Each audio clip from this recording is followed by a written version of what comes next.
नमस्कार दोस्तों। कहते राजनीति के रंग जो हैं ऐसे होते हैं जिनका ढंग ही अलग होता है। अब आप जैसे उत्तर प्रदेश की बात करें तो उत्तर प्रदेश में इसमें राम मंदिर प्रकरण बहुत ही तेज़ी से वायरल हो रहा है ना। राम मंदिर प्रकरण में चढ़ावा चोरी को लेकर के विपक्ष भाजपा को इस तरीके से घेर रहा है जैसे भाजपा ने ही ये चोरी की हो।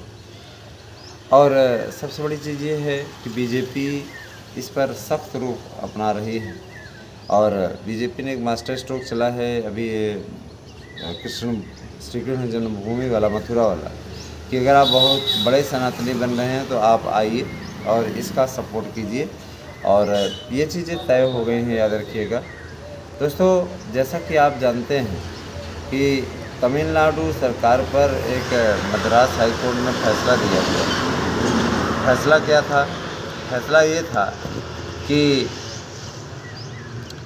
वहाँ पर गोकशी पे पूर्ण प्रतिबंध लगा दिया गया था। गाय को माँ का दर्जा दिया गया है और ये कोई केवल हिंदू ही समझ सकता है कि गाय हमारे लिए क्या महत्व रखती है।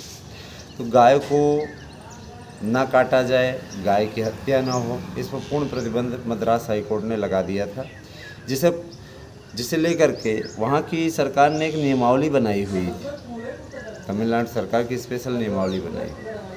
अब तमिलनाडु सरकार उसके खिलाफ चली गई सर्वोच्च न्यायालय। सर्वोच्च न्यायालय ने भी उनकी नियमावली देखा तो उस नियमावली के अनुरूप हाई कोर्ट के फैसले पर रोक लगा दी और ये कहा कि जैसे गोवध होता रहता था वो गोवध होता रहेगा, उस पर कोई रोक नहीं रहेगी। सर्वोच्च न्यायालय का ये फैसला हिंदूवादी संगठनों तक पहुंचा तो भारतीय जनता पार्टी को छोड़ करके बाकी किसी भी दल के द्वारा इस पर कोई विरोध की प्रतिक्रिया नहीं आई।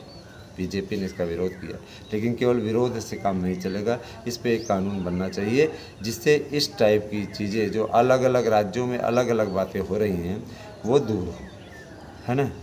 गोवध, गाय हमारी माता है और अगर 80% से ज़्यादा हिंदू जिस राज्य में रह रहे हैं वहाँ की आबादी अगर एक ईसाई मुख्यमंत्री को चुनती है और ईसाई मुख्यमंत्री गाय काटने जैसी बातों के लिए सर्वोच्च न्यायालय चला जाता है और वहाँ से राहत लेकर के आता है तो ये बहुत बड़ी विडंबना है। इसको अच्छा नहीं कहा जा सकता, इसको शुभ संकेत नहीं कहा जा सकता। हिंदुस्तान में इस प्रकार की चीज़ें वास्तव में बहुत आश्चर्यजनक और अपने आप में आश्चर्यजनक है। कानून की कमजोरियों का फ़ायदा उठा करके इस प्रकार के आदेश ज़रूर आ जाते हैं, लेकिन उनकी समीक्षा होना बहुत ज़रूरी होता है। एक बात और कि कांग्रेस का दोहरापन यहाँ पे देखने को सामने आ रहा है। उत्तर प्रदेश में कांग्रेस बहुत बड़ी सनातनवादी बनी हुई है और इसके नेता अजय राय का अलग ही अंदाज है। चंदन लगा करके बहुत बड़े धार्मिक बनते हैं, बहुत बड़े धार्मिक, है ना। अयोध्या प्रकरण में बढ़ चढ़ करके भाग ले रहे हैं कि अयोध्या में चढ़ावा चोरी हुआ, ये हुआ, वो हुआ, ऐसे हुआ, वैसे हुआ। लेकिन यहाँ जब तमिलनाडु वाला प्रकरण आता है तो वहाँ पे मुंह पे ताला लग जाता है, मुंह दही जम जाती है। तो जाहिर सी बात है कि ये स्पष्ट बात है एकदम साफ तौर पे कि इस तरीके का कार्य दोहरेपन को दिखा रहा है। एक तो वहाँ सी जोसेफ विजय की सरकार बनवाई, उसकी सरकार बन गई। सरकार बनने के बाद में अब गोहत्या वाला आ गया तो इस पर भी तुम अपना वकील अभिषेक मनु सिंघवी समझ नहीं आता कि लोग हिंदू हैं कि हिंदू के नाम पर कलंक है। तो मैं तो सीधे तौर पे इन लोगों का जिस तरीके का क्राइटेरिया रहा है उससे तो इन पे जो आक्षेप लगता चला जा रहा है सीधे तौर पे कि आप हिंदू की श्रेणी में आप बस राजनीतिक हिंदू हो, चुनावी हिंदू हो। तो इस तरीके की चीज़ें निश्चित रूप से स्वीकार नहीं की जा सकती, वो भी हिंदू समाज जिनकी आबादी सबसे ज़्यादा है। अब अगर हिंदू समाज के साथ में इस प्रकार की चीज़ें हो रही हैं और हिंदू चुपचाप बैठा है तो अपने आप में आश्चर्य की बात है। भाई देखिए, पाप की श्रेणी में आता है गोहत्या। गोहत्या जैसा अपराध नहीं होना चाहिए। ये अपराध अगर हो रहा है तो ये दुर्भाग्यपूर्ण है और इस पर रोक की आवश्यकता है। गोवध का कानून भाजपा शासित सभी राज्यों में लागू है। दुर्भाग्य से तमिलनाडु जैसे स्थान पर जहाँ की हिंदुओं की आबादी 80% है, अभी वहाँ पर इस प्रकार की कानून पर रोक लगना, ये बहुत ही आश्चर्यजनक। फिलहाल इस पे आपकी क्या राय है कमेंट में करके ज़रूर बताइएगा।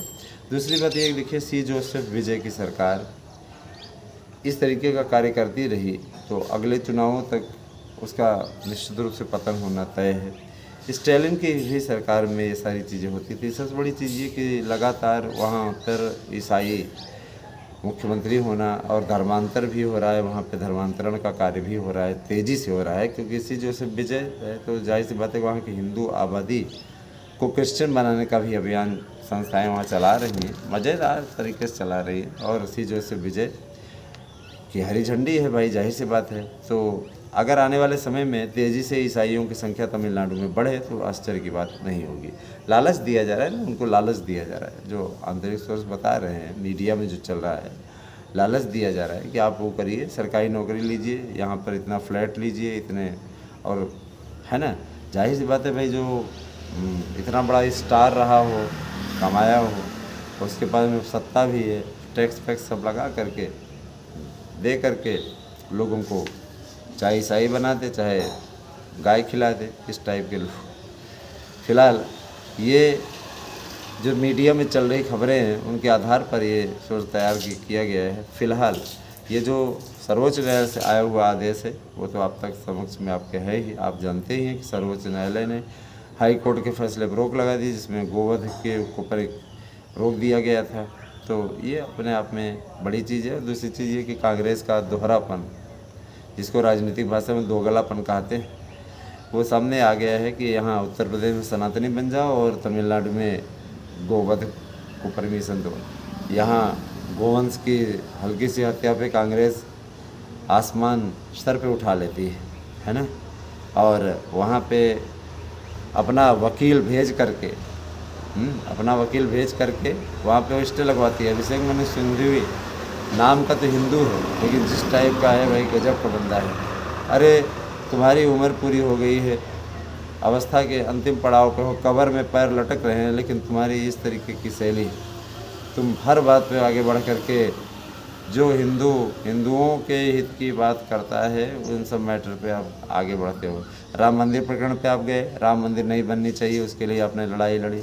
आपके ही साथ में कपिल सिब्बल भी राम मंदिर पे रोक लगाई है सर, अभी सुनवाई नहीं होनी चाहिए, कांग्रेस चुनाव होने वाला है, सरकार नहीं बनने के बाद में सुनवाई कीजिए।